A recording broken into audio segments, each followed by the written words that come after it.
Happy Tuesday, Motivation Movers. Hey, it's your girl, the one and only Coco Renee from the Midday Boss Show on Rise Radio, the global station. Make sure you guys are also tuning in to the show every Friday, 12 noon Pacific Standard Time, of course, to 1 p.m. Pacific Standard Time. If you're also on the East Coast, you guys could tune in to 3 p.m. to 4 p.m. your time, okay? And that is on Rise Radio, the global station. You could tune in on, actually, you could download it on the TuneIn app. You could download it on Apple Store and Google Store. So Rise Radio with the Z as in zebra, global station. All right.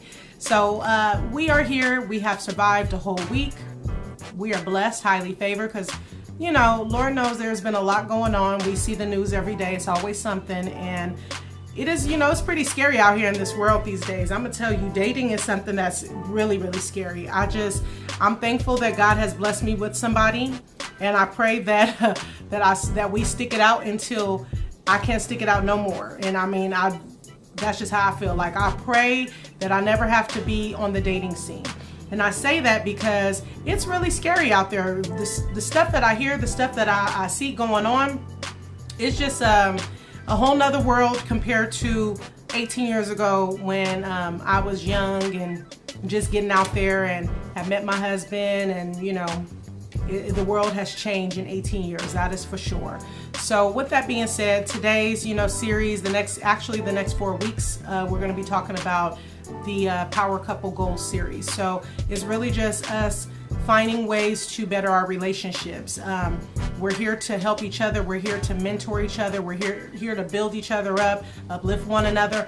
I might not have all the answers. You might not have all the answers, but guess what? Today and together, we're going to figure these answers out. And I'm just going to give you guys some, not even advice, because I'm not here to give advice.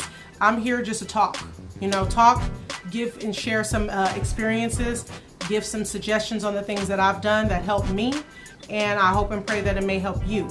Everyone is different, everyone's circumstance and everyone's situation is different, so something that works for me may not work for you. However, you might hear some key words or points or something that may assist you in your situation. Not only that, you may know someone that's going through what you're going through, and maybe this technique doesn't work for you, but maybe it works for someone else. So that's what it's all about. Each one teach one. We all share our experience. We put it out there, you know, how we learned from it, how we grew, you know, grow from it, resolutions, and kind of go from there and figure out what is going to be the best case scenario for us. So that's what I'm here to help you guys to figure out. And for, you know, even for me, this isn't just about you guys. You know, I learned something through this process because people are sending me messages saying, hey, I want to hear about this, or hey, this is my situation. This is what I was able to do to overcome it. And so I get some really good feedback. And I'm so blessed and thankful for all the people who are willing to share their story, share their situation to help me to kind of put some of this info out there and help others. You know, that's what it's all about. So today we're just going to talk about, you know, the beginning stages of a relationship. We're not going to go too like deep into all of it. We're just going to talk about some basic stuff. I mean, this is not a couples therapy session, y'all, okay? We are here just to empower ourselves, uplift ourselves, motivate ourselves in our relationships. Sometimes things get very challenging. It gets hard. We lose focus and we are ready to give up, especially because we're already going through our own internal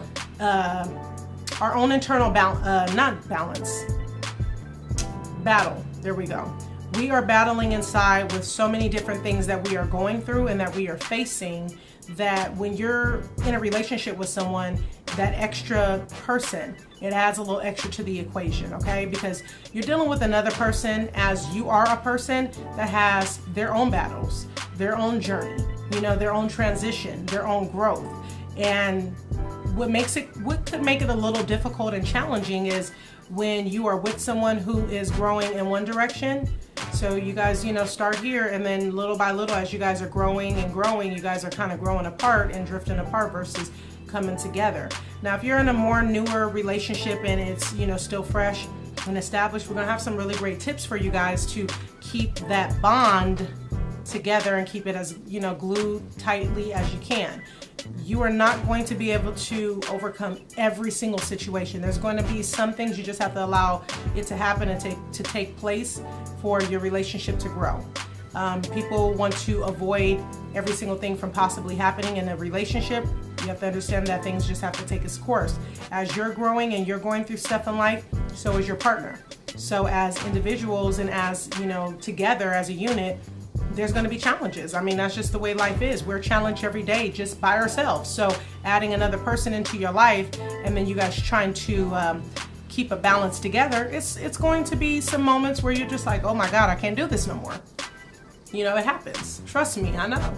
And I know it's been plenty of times my husband's probably like, I'm ready to leave you because you getting on my last nerve. And I know I felt that way too. But at the end of the day, I'll look back and say, oh God, I don't know what I'll do without him. I can't even see my life without him. I've been with him so long. I love him so much. That's my, it really is like, that's my best friend. And that's what I was going to say is the friendship is what makes it so hard, because I established a friendship in the beginning of our relationship. I didn't just jump on board and say, okay, you're going to be my boo thing. We're going together and that's that. I had to get to know you. I need to know who you are, what about you. I need to know your background, your family background, history, because I have to know if this is a situation I really want to be a part of. I might hear some things, see some things that I have no interest in, and I might not want this in my life. I might not want this for the long term. So it's important that I build a rapport and a bond with a person, form a relationship that turns into a friendship, so that way I can really get to know you as an individual, because just because you look good, you sound good, everything feels good in the beginning, you might not be the person for me just based on some of the things that I learned. I don't want to sit in a relationship with someone just based on physicalities because you look good and because, maybe the sex is good and that's the only reason why I'm there, and then nothing else, all the other blanks is just blank. I need all them blanks filled. I can't have no blanks left. So it's no point for me to get myself established in a situation that I know has no long-term goals. At least if that's what I want. If I want a long-term relationship, I'm looking to be established. I'm looking for someone that I can spend the rest of my life with. There's specific things that I'm looking for in that person, certain characteristics and attributes that I need them to have in order for me to pursue a relationship long-term. And I think when I was young, I wasn't thinking about those things, but God allowed me to build the relationship. God put that in us to establish a relationship. Another thing is I had God in the forefront at the end of the day, like on everything. Anything I did, God was involved. God, he made me upset. I'm mad, God. I want you to fix it. Even though God is like, look, I'm not going to fix every single situation. I'm going to fix your perspective on how you see it so that you can make the changes that you need to make for this to work. But God is not here to save the day and say, okay, I'm just going to rearrange the whole situation and make it work only in your favor. He's going to make us do the work. The whole point is for us to do the work so that we can learn, go through the experience to learn. It's all about learning and growing. So we have to go through the experience, right? So God has not, he has not changed my husband. He didn't say, okay, well, because you're challenged, Coco, I'm going to just make your husband be who I want him to be. He changed me. He made me change the way that I approach my husband in certain situations. He changed my delivery. He changed the way I looked at things, and he gave me a different perspective so that when me and my husband have those moments of, challenging, each other, or debates, or, just real life moments where, you have to make some real life decisions, it wasn't as challenging as I thought it would be, because God was in the forefront and God already has showed us, that's not the way you handle things. You can't just think that you're going to make a person change and make him be who you want him to be, or make her be who you want them to be. You have to be willing to accept them as they are, because I created them. They're my child. So you have to accept them as they are, number one. And once you accept them as they are, I need you to see things from a different lens. So that way you're not frustrated with them. You're patient with them through their course and their process, as God has been patient with us. We all are going through a growth. And not all of us are always doing things that are, to God's liking. But God is patient with us. Every single day that we wake up, that he allows us to wake up, He is being patient with us to help us through that process. So I started looking at my relationship from a God's lens, from, God's view. He gives me an opportunity every single day to make up for the things I've done wrong, and he has not left me astray. And that's basically how I treated my relationship. I said, God, this is hard, but you know what? You give me a chance every day. You love me regardless, unconditionally. You have not left my side no matter what, even when I've made bad decisions. So therefore, I'm going to go into this relationship the same way. I'm going to try to love this person unconditionally. I know there's going to be some challenges, but I'm going to do my best, Father God, to look at them from your lens and give them an opportunity because you gave me one. And that's basically how I was able to survive this amount of time. My husband was able to survive this amount of time is because we looked at things from God's lens.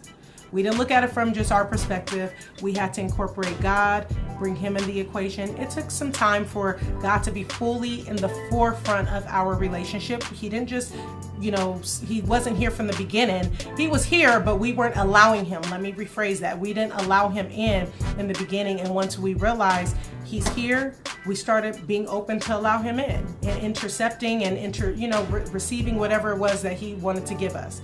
So I think, that's the number one thing that I would start with is if you have a relationship with the higher power, make sure he's involved in every single aspect of your life, including your relationships. That way he can guide you, direct you down the path, because there's things that you're not going to be able to handle on your own that he will be able to guide you to help you through. And honestly, that is the only reason that I know that me and my husband have survived this long is because of God. Not just because of the friendships, not because of the courtships and the communication. God being in the forefront is what created all of those things to even be able to take place.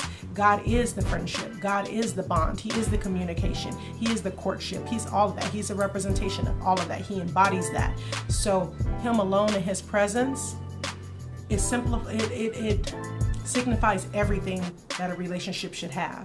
He's like that ball of everything that makes your relationship complete. So he's the number one, period, point blank. Everything channels and moves through him in order for it to have a good outcome, in order for us to overcome the challenges. So I'm just going to leave you guys with that. God is number one, first and foremost, in every relationship.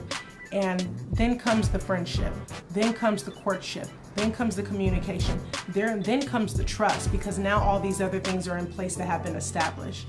Once all that is geared up and ready to roll, you will be off to a positive relationship. There's going to be a journey along the way, because you remember, we're going through a transition. We're growing up. We're getting older. So our perspectives and, the things that we have interest in, all of that changes. Guess what? It affects the person we're with, because who we were in our 20s, when we're young, might not be that person in our 30s. So at the end of the day, as we're going through our changes, the person we're with is going through changes with us too, and vice versa. So we have to be open. We have to be willing to be patient and understanding. And that's why God has to be in the midst of it.